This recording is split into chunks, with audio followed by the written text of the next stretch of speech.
We've been listening here at Zion TV to Dr. Jude Nzeako.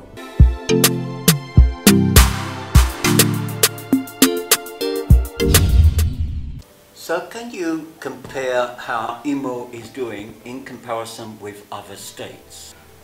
Comparing Imo State with other states, in spite of these efforts that the present governor of Imo State has made, regrettably, our neighboring states appear to be miles ahead of Imo State economically.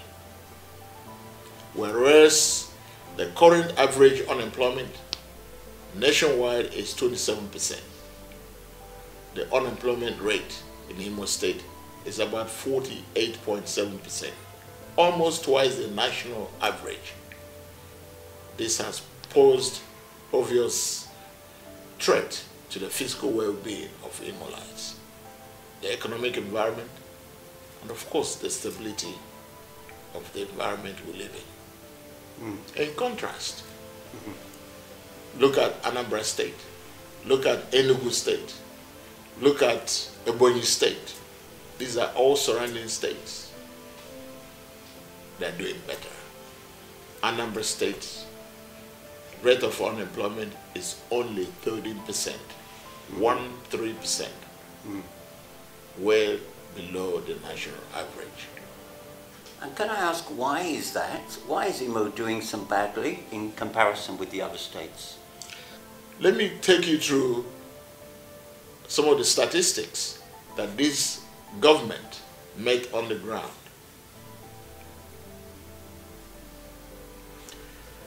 We have the highest, as I said earlier, the highest rate of unemployment, 48.7%. We have the highest graduate unemployment in the country. We have the highest youth unemployment in the country. On the World Bank Ease of Doing Business Index, Imo State came 36 over 37, the worst record ever. And this governor is now working, fighting to improve our position in that index. And that's why he has pushed Imo State Investment Promotion Agency the level it has, so that by this time next year, we will be ranking at least number 5.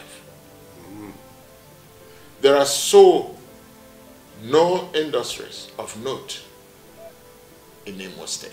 There is little or no foreign direct investment in Imo State. There is no federal government commercial presence either. The economy of the state is predominantly powered by micro, small, and medium-sized enterprises.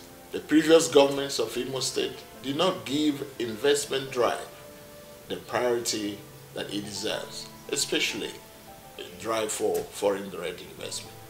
Consequently, Imo lags behind other states in the region and in Nigeria. And now we require about 20 years of hard work to catch up with the other states. There are other reasons that Imo has done so badly. One, our neighboring states have enjoyed continuity in governance. For example, since after Mbadiniju of Anambra State, the state has consistently enjoyed continuity in governance. No ex-governor or senator has openly attacked a serving governor, either by words or by deeds. In Imo State, there is constant face-off between the predecessor and successor governors, and that has become the norm. Indigenous businessmen and women in our neighboring states invest in public wealth, that is, on projects that contribute to the common good. This practice fights against poverty and increases employment opportunities. For example, again I refer you back to Anambra State. We have a former governor of Anambra State. I won't be mentioning his name. But he has no home in Abuja. He has no home in any other state. He has his home in Anambra State. He does his business in Anambra State. He pays his taxes in Anambra State. And he supports any government in power. At this moment, he is in opposition party, but he lives peacefully in Anambra State. But in Imo State, what do we have? We have former governors, senators, most top politicians of Imo State who own houses and businesses outside Imo. At best, some own hotels in Imo where workers are exploited and paid peanuts. Anambra, our neighboring state, has enjoyed commendable patronage from its citizens in investment, trade, and general support. After elections, all politicians shield their political weapons and unite for the economic development of Anambra State. But in contrast, in Imo State, patriotism is completely out of the window. Former governors, former senators, former federal house members, former this and former that, only engage in non-stop attack on the incumbent governor. As if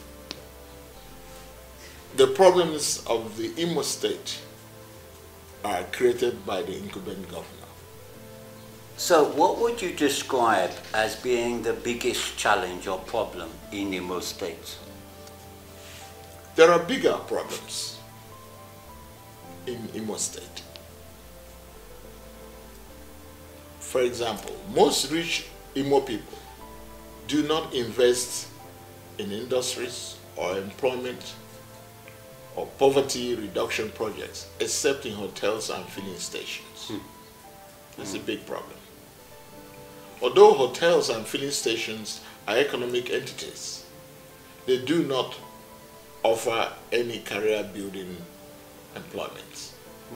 Employees who are mostly students are often abused and sacked without notice. There is a high level of corruption in civil service in Imo State. Though they are not paid commensurably well, but some do not even like coming to work. They pay no contributions. They make no effort whatsoever to do the work they are employed to do. Ghost working is still rampant. Although the incumbent governor has dealt with ghost working up to 65%, I would say, but ghost working is still common. Some of the workers have been away from their duty post for up to 2 years, and they are still getting paid. We have some evidence.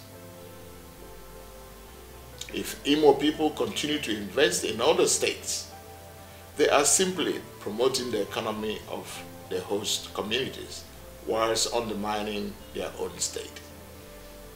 The incumbent governor cannot do any magic in the economic development of Imo State. Imo State belongs to all of us, and it's our only home. So building a house in Owerri or in your village without contributing any way to the economic development of the state does not make you a patriotic Imolite. You must answer this question. Have you contributed to the common good in Imo State? The governor cannot develop the state alone. The investors need a stable, friendly, and confident enabling environment capable of endearing persons to engage in productive activities that contribute to the common good. Indigenous investments will surely give the investor confidence and encouragement to invest in Imo State. So if, as indigent, we are scared to invest in Imo State, I can't see how a foreigner will be encouraged to invest in Imo State. Let us lead the way. If we lead the way, then investors will come. So could you comment on the state of play concerning governance and politics in Imo State? One of the problems that is affecting Imo and stopping it moving forward is politics. Politics and governance thrive on three essential powers which must collaborate to deliver development.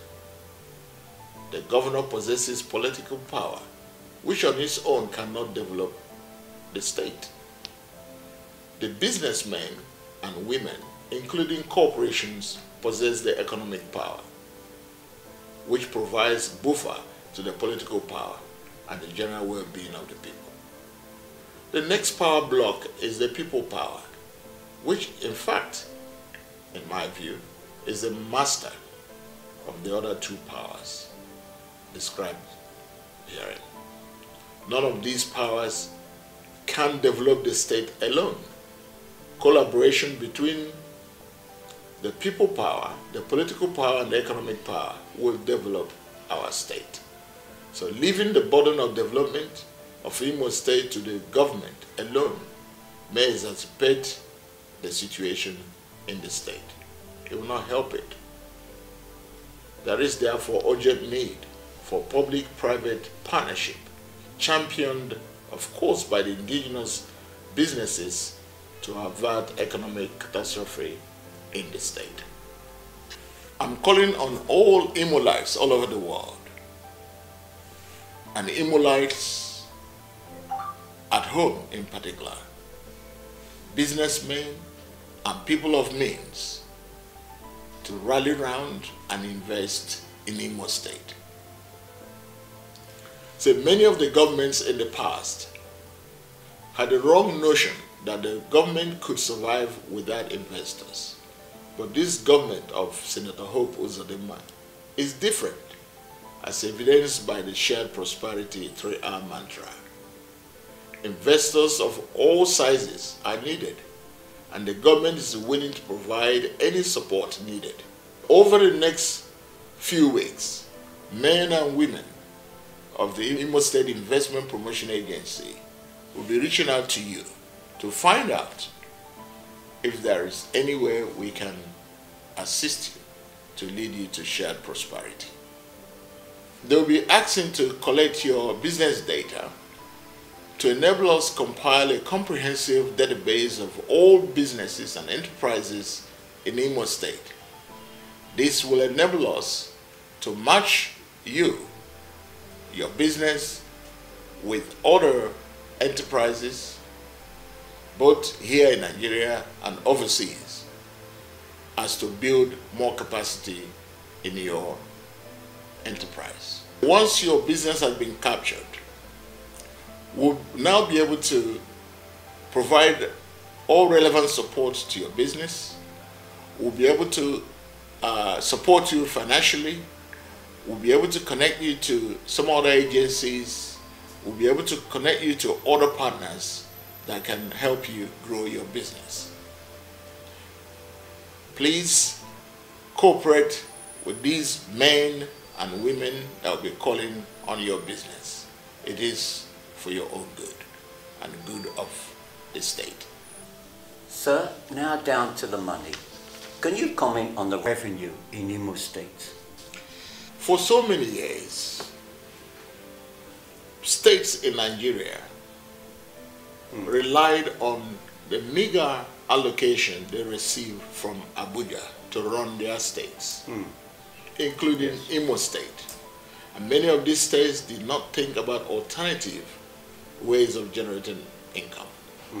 They didn't think about generating revenue internally to help the development of the state. Sadly, we're now faced with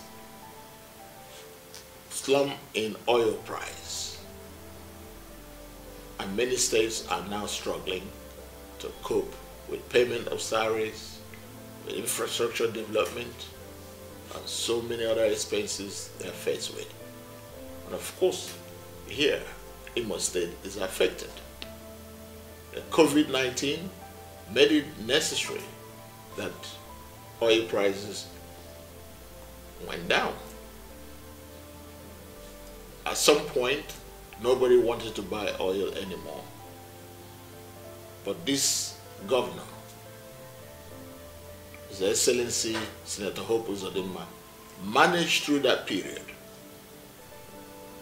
even when there was no money coming from Abuja.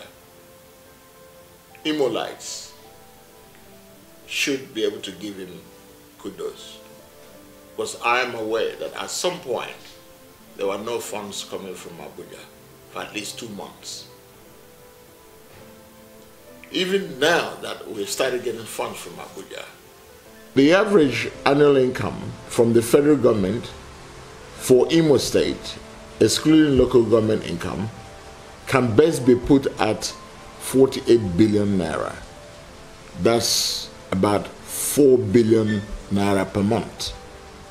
It is from there that he pays salaries for civil servants, for teachers, for government appointees, for pension, and you name it. And whatever that is left, he now puts it into building roads and other infrastructure. Luckily for us, because he's a very, very prudent governor, he has been able to increase the internally generated revenue of the state to up to 1 billion naira per month. And that again has assisted him to do the magic he's doing in infrastructure development. So you can see that without PPP, it will be hard to develop Imo State. So you can see from this figure that without PPP, Imo State may continue to languish in poverty. Because of the compound neglect over the previous years, Imo now needs about 20 years to catch up with our neighboring states. Very interesting. Now let's take a short break.